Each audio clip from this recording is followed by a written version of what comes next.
হলো ওই লালমনির হাতে মনে হয়। কি হয়েছিল? নাক থেকে রক্ত বেরিয়েছে, এই ইয়াটা ফাইটে গেছে। কখন? এই এখনই কি বল, আমরা ভয়াতে কাঁপতেছি। বুড়িরও কখনো দৌড়াইতে দিবেন না, সবসময় হাঁটা শিখাইবেন। হাঁটা শিখছেই তো, হাঁটা তো শিখছে। তাহলে কখনো দৌড়াইতে দিবেন। হ্যাঁ, আমি ভয়ে আছি। তোরা ভয়ে আছস? ভয়ের কিছু নাই, যদি তুই সাবধানই থাকতে পারিস তাহলে ভয় করে লাভটা কি? হ্যাঁ হ্যাঁ, সাবধান থাকলে তো আর ভয় করার দরকার নাই, তাই না? একেবারে এই ভাঙকে এদিক থেকে রক্ত শেষ। এই যে এর থেকে রক্ত বের মুখে গেছে গা।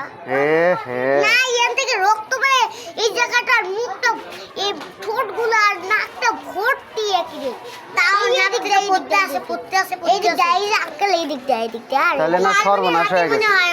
হ্যাঁ, লালমনির হাতের মনে হয় দোকানে, ডাক্তার দোকানে মানে লালমনির হাতে। আচ্ছা যাই দেখি নাকি? যান আপনি, যা দেখেন আসে নাকি।